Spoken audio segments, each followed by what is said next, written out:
불신자들은 하나님의 존재를 믿지 않기 때문에 믿음을 가진 신자들을 보면 그들의 믿음을 하찮게 여기거나 멸시하고 때로는 조롱하기까지 합니다. 그냥 우리가 일반적으로 생각을 해보면 남의 종교나 신앙을 있는 그대로 바라봐주면 될 터인데 그들은 왜 그렇게 이 하나님의 성도들, 하나님을 믿는 자들을 멸시하고 조롱하기까지 하는 것일까요? 그것은 자신들은 하나님을 믿지 않고 그들이 의지하는 것은 자신들의 힘과 지혜와 행위를 믿기 때문에 그렇습니다. 신자들이 하나님을 믿기 때문에 그래서 불신자들은 그들의 믿음을 조롱하고 업신 여기는 것입니다.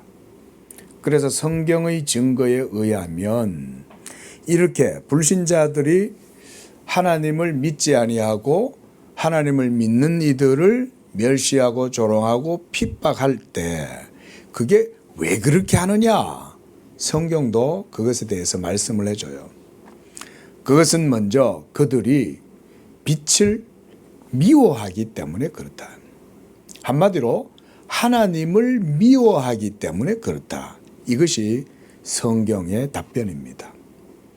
그래서 예수 믿는 여러분들을 세상이 미워하는 것은 여러분들보다 세상이 먼저 하나님을 미워하고 하나님을 배척하기 때문에 그래서 하나님께 속한 성도들을 세상이 미워한다.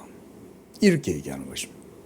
만약 여러분이 예수님과 상관없고 하나님을 믿는 믿음의 성도가 아니면 세상은 여러분들도 세상에 속한 세상의 것이기 때문에 여러분들을 미워할 일이 없어요. 근데 하나님의 성도들은 세상이 미워한다. 예수님도 이렇게 말씀하죠. 이런 것에서 우리는 영적인 실제적인 그런 이면들을 볼 수가 있습니다. 이런 것 하나만 봐도 하나님을 믿지 않는 불신자들이 얼마나 위선적이냐라는 것을 우리는 알 수 있습니다. 여러분, 사람이 위선적이다 아니다 라는 것은 외면적인 그저 외적 형태만 놓고 보면 알 수 없습니다. 그런데 이 사람이 정말 도덕적이고 교양도 있어 보이고 점잖해 보여요. 윤리적인 사람 같고 너무 점잖은 사람인 것 같아요. 그런데 그 진위를 파악하려면 예수 그리스도의 복음을 제시해 보면 알아요. 그러면 그 사람의 마음 속에 그 모든 외적인 점잖함이나 교양이라든가 윤리적으로 보였던 그런 게 다 가식이었다는 사실이 드러나게 되는 겁니다. 복음은 바로 그런 역할을 해요. 왜냐하면 복음 그 자체는 진리이기 때문에 그래요. 제가 목사가 되면서 말씀을 배우고 하나님을 알아가는 과정 속에 흥미로웠던 게 그거였어요. 이 복음은 마치 리트머스 시험 용지 같아요. 저희가 초등학교 때 이 산도를 산성과 알칼리성을 검사할 때 이 리트머스지를 쓰잖아요. 이 리트머스지를 알칼리성 용액에다가 집어넣으면 얘가 반응을 안 해요. 근데 산성 용액에다가 리트머스지를 싹 집어넣었다 빼면 얘가 색깔이 바뀐다 이 말이죠. 복음이 바로 그런 거예요. 복음은 그런 효력을 일으켜요. 놀랍죠. 제가 이런 걸 깨닫고 이게 참 하나님의 복음은 정말 대단하구나. 하나님은 사람의 마음에 감추인 것들을 드러내는 것이 맞구나. 사람은 외식을 통해서 가식을 통해서 얼마든지 자기를 숨길 수 있어요. 목사들도 자기가 믿음이 있는 척 할 수 있어요. 예? 성도들도 신도들도 자기가 믿음이 있는 척 할 수 있어요. 예? 그래서 다른 사람들한테 경건하게 보이고 외적으로 가식을 할 수 있지만 그러나 복음의 진리는 그런 것들을 다 드러냅니다. 그래서 우리가 복음의 진리는 살아계신 하나님의 말씀이라고 믿는 거죠. 왜냐하면 살아 움직이니까. 하나님의 말씀은 권사님, 살았고 뭐가 있어요? 운동력이 있어. 그 다음 좌우의 날선 어떤 검보다도 예리하여 혼과 영과 및 관절과 골수까지 찔러 쪼갠다. 그러니까 추상적인 것이 아니라 우리의 피지컬한 몸까지도 이 복음은 뚫고 들어온다, 이런 말이죠. 그게 하나님의 말씀인 복음이에요. 복음의 능력은 대단합니다. 그래서 복음 앞에서 위선을 떨 수 없어요. 왜냐하면 위선을 떨고 그리고 가식을 부리고 이러면 반드시 걸려 넘어지게 돼요. 왜냐하면 거짓이기 때문에. 그러나 복음 앞에서 겸손하고 자기의 연약함을 인정하고 겸손하게 하나님 앞에서 자기를 낮추면 하나님이 도리어 복음을 통해서 은총을 베풀어주고 복음을 통해서 여러분들의 수치를 도리어 덮어주고 여러분들이 불의한데도 하나님은 여러분을 의롭다고 해주고 이렇게 해서 여러분을 세워주시는 거예요. 이게 복음이에요. 하나님이 얼마나 놀랍습니까? 하나님이 이런 방법으로 하나님의 일을 이루시는 거예요.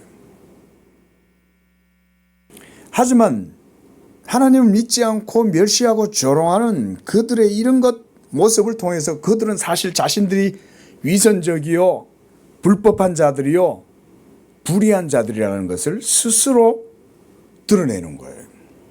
그게 바로 오늘 2절에서 보면 이 조롱하는 그런 사람들이 바로 그런 사람들입니다. 시편 기자는 항상 이런 불법한 자들, 불경건하고 하나님을 믿지 않는 불의의 세력들 가운데 늘 둘러싸여 있습니다. 그의 고민은 경건한 고민이에요. 의로운 자의 고민이에요. 여러분, 의로운 자들이 불법한 자들 가운데 둘러싸여 있고 전체 사회가 불법 가운데로 확 휘쏠려 가지고 가면 그 속에서 경건하고 의로운 자들은 고통을 당하겠죠. 신음하겠죠. 우리가 불과 얼마 되지도 않죠. 한 세기도 지나지 않은 독일의 나치즘이 막 번성해 가지고 2차 세계대전을 막 일으키고 이렇게 할 때 여러분, 그 나치당에 독일 사회 전체가 다 휩쓸렸어요.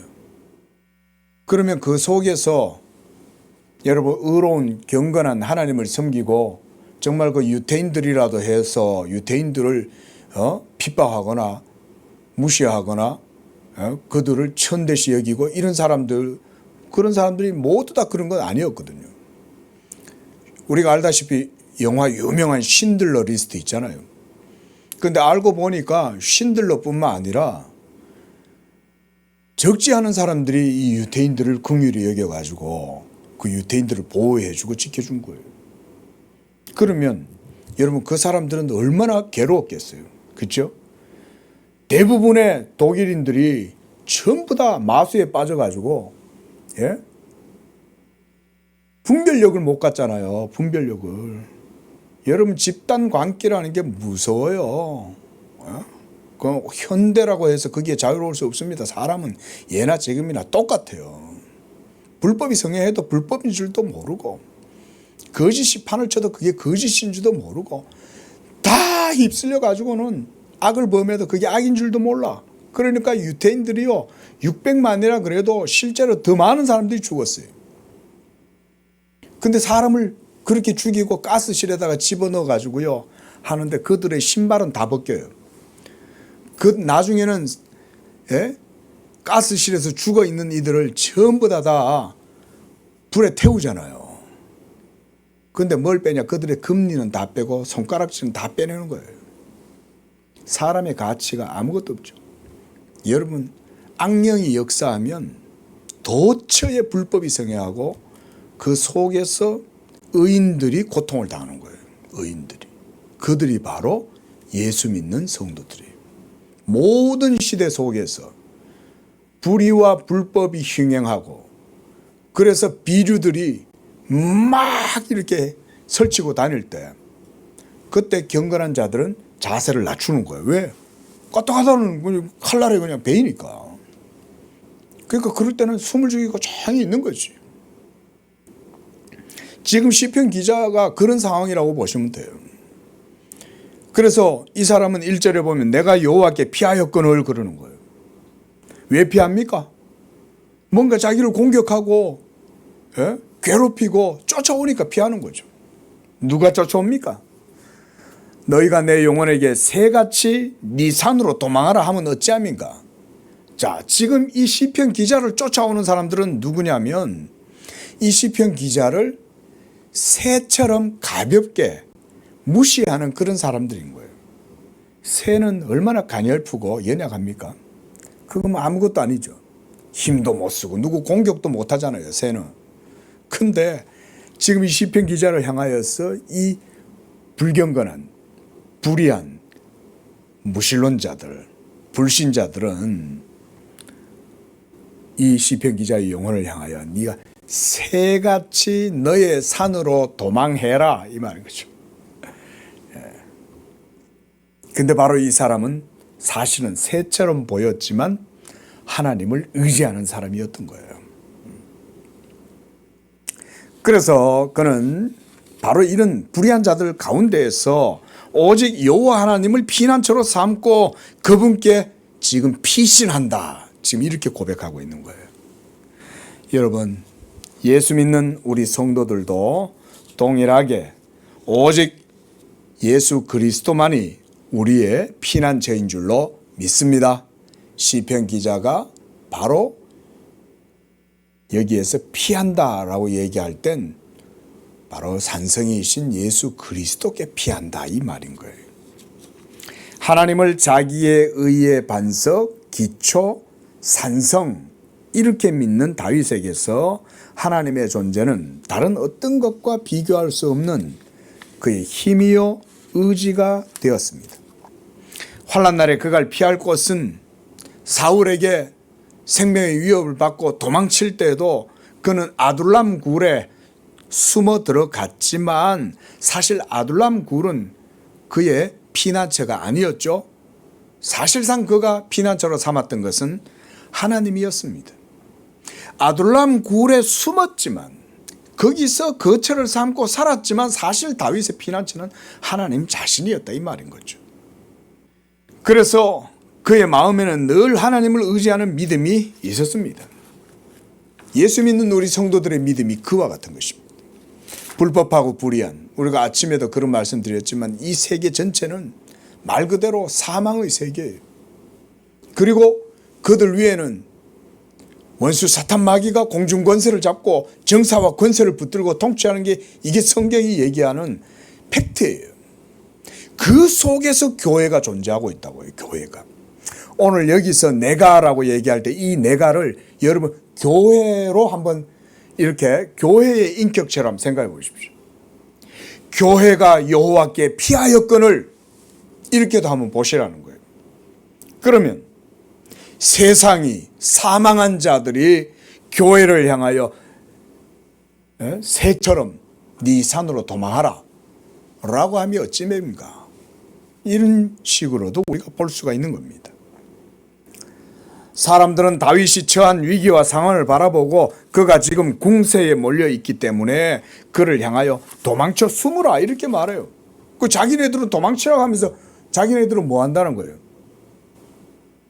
자기네들은 도망치지 않고 도망가는 새를 보면서 낄낄낄낄 웃는다 이 말이죠. 조롱한다 이거죠. 네가 뭐 해봤던 새밖에 더 돼? 그거 가지고 아무것도 아니잖아 너. 이렇게 한다는 거죠. 그러나 다윗은 그들을 향해서 이렇게 오늘 본문에서 말씀하는 거예요. 나 하나님은 나의 도움이 되시고 환난 날에 피할 바이고 요새가 되신다. 그런데 어찌하여 나를 도망하기 급급한 새에 비유하고 꽁무니를 빼라고 하는 것이냐. 여호와를 의지하고 있는 나는 천만인을 두려워하지 않는다. 이 시편 기자가 이렇게 하나님 앞에서 고백하고 있는 겁니다. 너희는 나의 이런 상황을 보고 내가 질에 겁을 먹고 주랭랑을 칠 것처럼 생각할지 몰라도 여호와는 나의 힘이고 나의 오른편이 되시고 나의 의가 되신다. 그가 내 우편에 오른편에 계시니 내가 요동하지 아니하리라. 이게 오늘 본문 시편뿐만 아니라 우리가 계속 시편을 보면 계속 이렇게 다윗은 하나님을 이렇게 노래해요. 그리고 이런 다윗의 고백은 예수 믿는 여러분들의 믿음과 동일한 믿음입니다. 저는 그것을 좀 강조해 드리고 싶어요. 시편 기자의 하나님이 아니에요. 예수 믿는 여러분들의 하나님인 거예요. 예수님은 우리의 하나님이고 우리의 반석이고 우리의 의의 기초이고 산성이고 피난처예요. 그러나 세상과 악인들을 보십시오. 2절에 악인이 활을 당기고 화살에 시위를 먹이고 마음이 바른 자를 어두운 데서 쏘려 하는도다. 저는 이 말씀을 읽으면서 정말 성경은 이 세상을 정말 정확하게 간파한다. 이게 이런 의도가 언제 드러난다는 거예요, 여러분? 이런 의도는요, 그들과 같이 어깨동무하고 같이 멍에를 쥐고 같이 살아가면 이런 건 몰라요. 근데 예수 믿음에서 이게 이제 드러나는 거예요. 여러분들이 복음을 따라 행하면 이게 이제 드러나기 시작하는 거예요. 그들의 속에 깔려있는 저의가 드러나기 시작하는 겁니다. 그러면서 그들 속에 벌써 활을 당기고 있고 화살을 시위에 먹이고 이렇게 쪼고 있는 거예요. 참, 이 표현이 시편의 시적인 표현이지만 문학적 표현이지만 참 얼마나 정확하게 표현하고 있는지 몰라요. 이게 세상이죠. 그러지 않습니까? 특히 하나님의 백성들, 하나님의 성도들을 향한 세상의 이런 태도, 이게 바로 성경이 이렇게 표현하고 있는 거예요. 그래서 마음이 바른 자를 누굴까요? 하나님 믿는 자들이죠. 마음이 바른 자를 어두운 데서 쏘려고 다 이루고 있다는 거예요. 이게 세상이라는 거예요. 하지만 3절에 터가 무너지면 의인이 무엇을 하랴. 다윗은 모든 세상 사람들이 발을 딛고 살아가는 이 땅의 터조차 하나님의 의에서 지탱되고 있기 때문에 의인은 여호와 하나님을 자신의 터와 기초로 삼아야 한다고 지금 말하고 있습니다. 하지만 악인들은 하나님을 보지 못하고 그 터, 그 인생의 파운데이션, 기초가 하나님이라는 사실을 몰라요. 맞죠? 여러분, 우리는 하나님이 계셔서 모든 세계를 주관한다 이렇게 믿지만 이 세상에 하나님을 믿지 않는 사람들은, 불신자들은 그런 생각하지 않죠. 그들의 삶의 논리, 윤리는 다 자기가 기초죠. 자기가. 그러니까 우리가 지난주에도 봤지만 저들의 모든 사상에 하나님이 없다 하는도다 그러잖아요. 우리는 모든 게 다 하나님에 의해서 이루어진 거죠. 여러분들이 지금 땅을 밟고 살아가는 이 모든 터전도 다 하나님이 그 모든 것의 기초죠. 그렇죠? 하나님이 터를 놓으셨잖아요. 우리는 그 터 위에서 삶을 살고, 근데 하나님을 믿지 않는 이들은 그런 사고방식이 없어요. 그죠? 내가 인생의 주인이에요. 그래서 내가 마음대로 하고 내가 거짓말도 쳐도 아무도 누구를 나를 뭐라 할 사람도 없어요.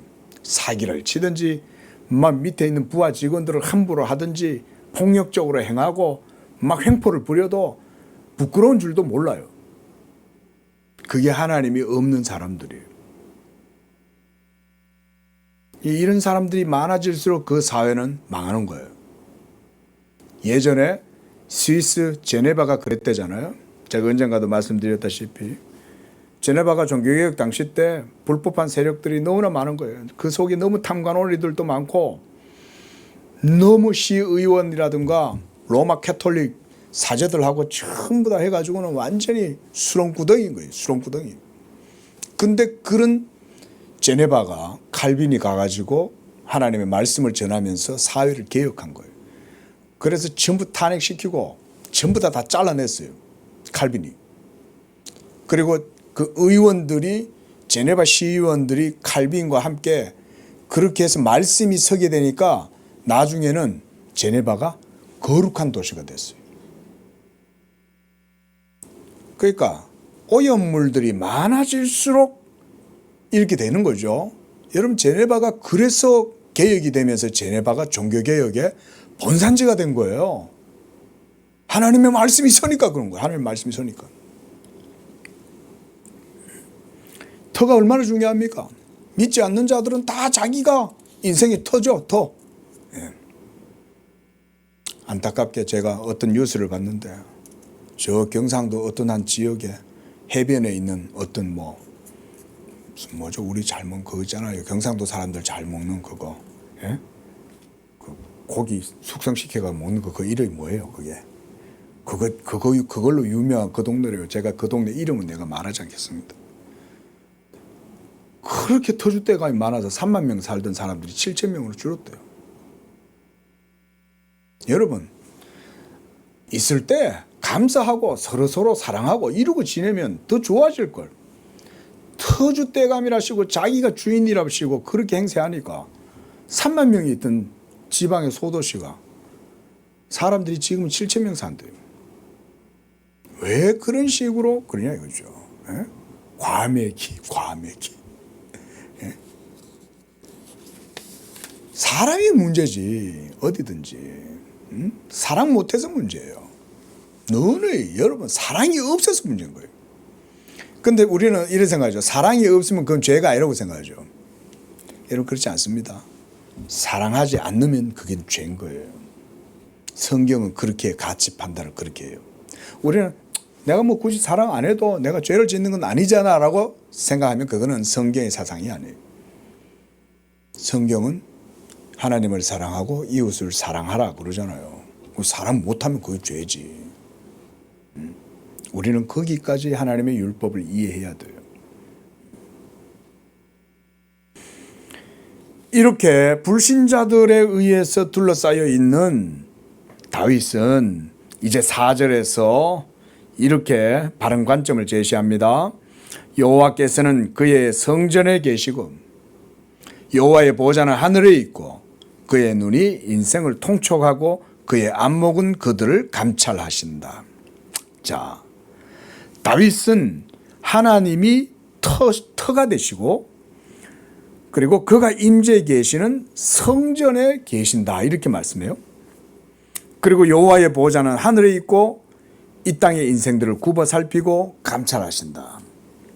그렇다면 환난과 공고와 핍박을 당하는 의인들, 그들은 누구일까? 그리고 그들은 누구에게 피신할 수 있겠는가? 바로 하늘의 하나님, 성전에 계시는 하나님, 그분인 거죠. 여러분 여기서 성전에 계신다라고 얘기할 때는 이 성전은 예루살렘 성전을 얘기하죠. 그죠? 오늘날은 어디예요? 오늘날은 굳이 말하자면 교회입니다. 그렇죠?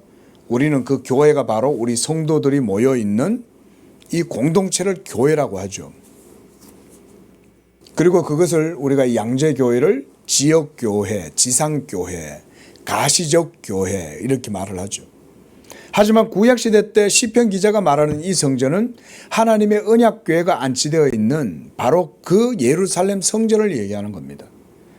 그러니까 하나님이 거기 계신다는 말은 하나님은 분명하게 그 존재가 거기에 있다 이런 말인 거예요. 보통은 하나님이 없다고 생각을 하잖아요. 근데 성전을 바라보면 거기에 하나님이 계셔 이렇게 된다는 거죠. 이건 오늘날 우리에게 적용하면 어떻게 돼요? 양재교회가 여기 있으면 하나님이 양재교회에 있어 그 말과 같다 이 말인 거죠. 그리고 그 속에 모여있는 우리 성도들 우리 모두가 다 한 몸 된 그리스도의 성전이다. 그걸 얘기하고 있는 거죠. 여러분 이렇게 하나님의 존재는 분명해요. 양재교회가 있으면 거기에 하나님도 계시는 거예요. 하나님이 없다고 말하면 안 돼요. 지상에 교회가 있다는 말은 하나님이 존재하신다 이 말인 거예요. 왜냐하면 하나님이 그 교회를 세우시니까. 맞죠? 하나님이 교회를 세우시니 당연히 그 교회가 있으면 하나님이 계신 거죠. 지금 그런 식으로 4절에서 말씀하고 있는 겁니다. 그래서 시편 기자는 하나님이 계시는 곳이 성전이라는 데 주목하는 거예요. 그래서 성전이 이 땅에 있는 죄인들을 영광의 하나님이 만나 주실 수 있는 유일한 곳이고, 그래서 기자는 여호와께서 성전에 계신다고 하면서 동시에 그분은 성전에만 계시는 게 아니라 하늘에 보좌가 있고 또 모든 인생들의 생각을 통촉하고 감찰하신다. 성전 안에 계신다는 말은 하나님을 성전에 가둬둔다는 말이 아니잖아요. 그죠? 그러니까 성전 안에 계신다는 말은 하나님의 은혜와 그래서 하나님을 만날 수 있는 곳이 거기다 이 말이죠. 그렇다고 해서 하나님이 성전 안에 갇혀 계시는 건 아니잖아요. 하나님은 온 우주 만물을 다스리고 그 가운데에서 다 통찰하고 통촉하시고 사람들의 마음을 감찰하신다. 특별히 믿음의 성도들의 기도를 들으시면서 언약의 관계 가운데 인생들의 모든 길을 통촉하신다. 인생들의 모든 길을 아시고 살피신다 이 말이죠. 우리 하나님이 여러분들의 모든 길을 다 그와 같이 보시는 거예요. 자, 5절입니다. 여호와는 의인은 감찰하고 악인과 폭력을 좋아하는 자를 마음에 미워하신다. 당연히 하나님은 거룩하고 의롭고 선하신 분이니까 사랑의 하나님이시니까 이런 폭력을 싫어하시죠. 하나님이. 그럼 또 이렇게 질문해요. 사람들이. 그럼 구약의 하나님이 사람 죽이고 이방 백성들을 진멸해라 이런 거 그 하나님 너무 폭력적인 거 아닙니까? 근데 여기서 왜 또 이렇게 얘기합니까? 자, 하나님의 기준에 그래서 하나님 나라의 그 질서와 속성을 따라서 하나님이 그렇게 하시는 거죠. 그들을 가나안 땅에서 모두 다 몰아내라고 하신 것은 하나님의 의가 이 땅 가운데 세워져야 되기 때문에 그런 거죠. 그들과 함께 있어서는 안 되는 거예요. 그러면은 이스라엘 백성들은 금방 하나님을 떠나는 거예요. 하나님이 자기의 나라를 이 세상 가운데 시공간 역사 속에 세워야 되는데 그렇게 하려면 가나안 땅이 필요한 거예요.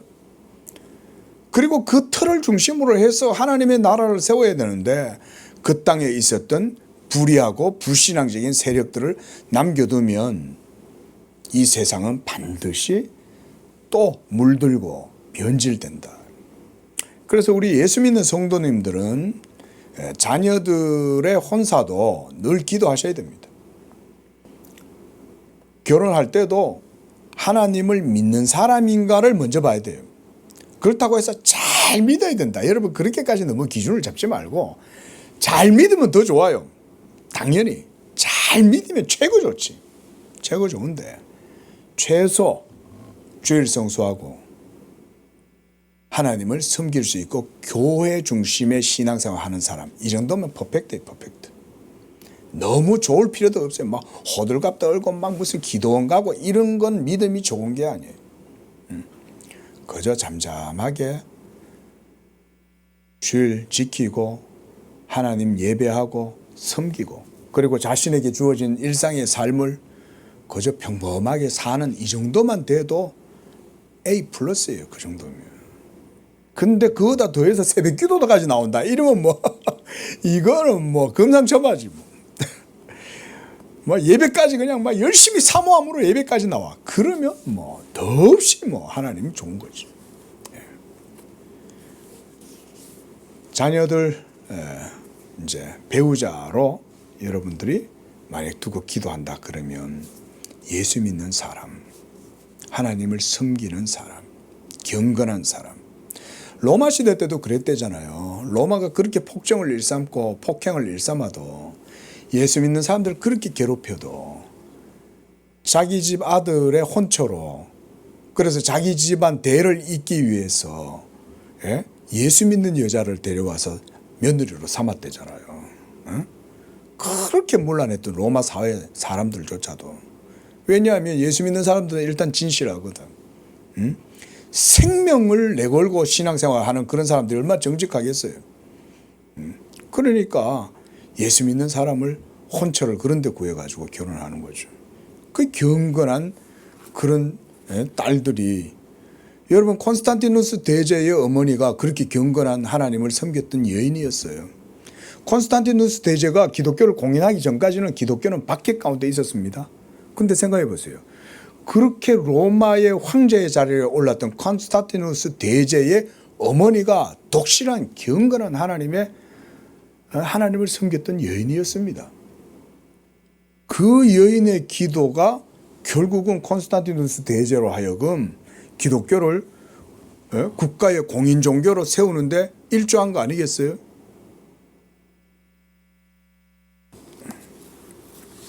하나님은 이렇게 이 시대 가운데에서도 참 하나님 섬기는 자들을 찾으시고 하나님이 그런 자들을 기뻐하십니다. 저는 우리 양재교회 성도들은 늘 그런 생각해요. 정말 하나님이 우리 성도님들은 정말 기뻐하실 거다. 저에게 그런 믿음이 있어요. 우리가 뭐 그렇게 많은 성도들도 아니지만 제가 우리 한 분 한 분을 그래서 더 잘 알잖아요. 몇 명 안 되니까. 근데 이렇게만 보면 하나님을 의지하고 경외하고 하나님을 믿으려고 힘쓰시는 여러분들의 모습을 보면 이게 하나님이 얼마나 기뻐하실까? 저는 정말 그렇게 생각을 해요. 자, 좀 더 보겠습니다. 6절입니다. 그러나 하나님의 공의가 이 악인들에게 반드시 이루어진다는 걸 얘기하고 있죠.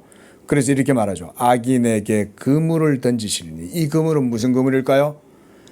율법의 그물입니다. 우리가 늘 얘기하지만 율법의 그물에서 촘촘한 데서 빠져나갈 수가 없다는 거예요. 반드시 잡힌다. 또 불과 유황과 태우는 바람이 그들의 잔, 이 잔은 그들의 모든 행위의 결과죠. 그 결과를 그들이 스스로 마시는 거예요. 네?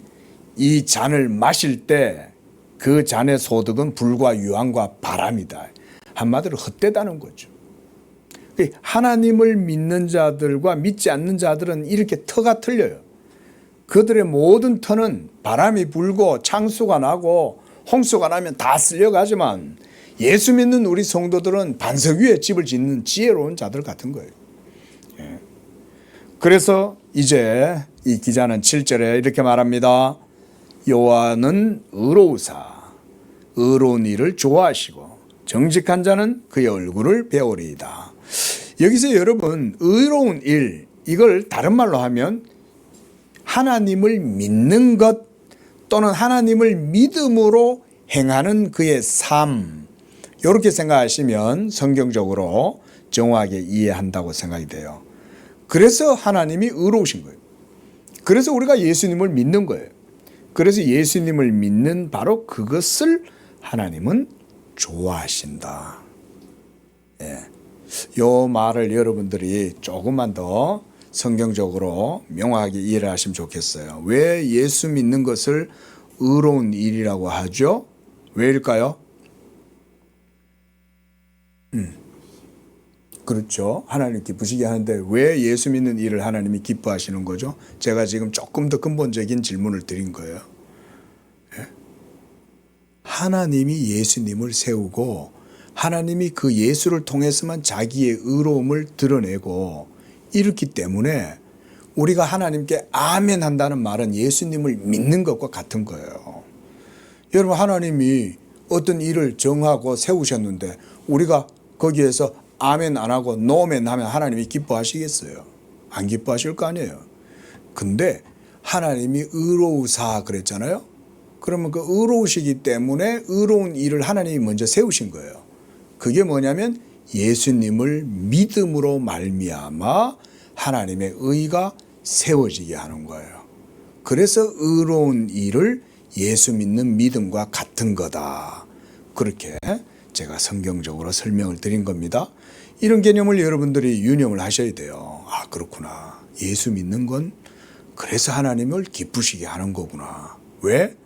하나님이 그렇게 예수님을 자기의 의의 도구로 방법으로 세우셨으니까. 우리가 아침에도 언약할 때 예수 그리스도가 언약의 중보자다 이런 얘기 했죠. 그렇죠? 예수를 통해서 우리가 그 믿음으로 하나님과 언약의 관계가 이루어진다 그랬는데 이제 하나님이 만족하는 건 기준은 가치는 예수 그리스도 외에는 없어요. 하나님이 인정하시는 것은 예수 그리스도 외에는 없습니다. 여러분이 하나님께 인정받으려면 예수 그리스도를 붙드는 것 외에는 그 무엇도 하나님을 기쁘시게 할 수 없어요. 여러분들의 수고도, 여러분들의 자기 연민도, 여러분들의 열정도 다 필요 없어요. 도리어 그럴 때는 아무 말 안 하는 게 나아. 차라리 내 예수 믿음이 부족하면 차라리 아무것도 안 하는 게 도리어 나아요. 그러나 예수 그리스도를 믿는다면 그 믿음으로 무엇이든지 하면 된다. 그래서 그 바로 뒤에 나오는 정직한 자, 이것도 예수님을 믿는 게 정직한 겁니다. 여러분, 그러니까 불신자들은 기본적으로 윤리적이지 못해요. 여러분 그거 아셔야 됩니다. 예? 이 말을 들으면 믿지 않는 자들은 아이고 뭐 그런 소리를 하냐. 아니에요. 의의 기초, 의의 토대, 원천이 이제는 예수 그리스도 외엔 없어요. 여러분들 자신도 의의 원천이 못 돼요. 여러분들이 아무리 윤리적인 척하고 여러분들이 아무리 도덕적이고 열정적인 척해도 그런 것은 하나님 앞에서 의로 인정받을 수가 없어요. 오직 하나님이 이제는 예수 그리스도로 말미암아 세우신 그것, 이걸 알기 때문에 오늘 본문에 기자는 그 여호와이신 예수 그리스도께 피한다는 거예요. 예수 그리스도만이 반석이 되고 예수 그리스도만이 기초가 되기 때문에 그러하다. 자, 말씀을 맺으면서 여호와를 의지함으로 여러분의 삶이 이처럼 요동치 않는 그런 진리 위에 굳건하게 서는 복된 삶이 되시기를 축원을 드립니다. 기도하겠습니다.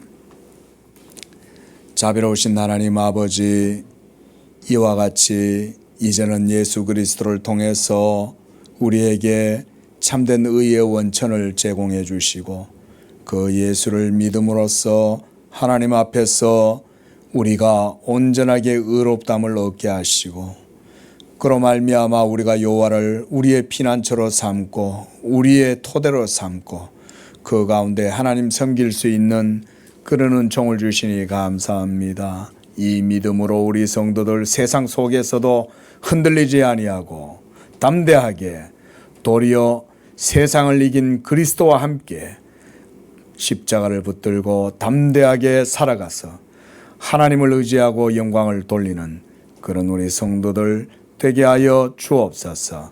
예수님의 이름으로 기도합니다. 아멘.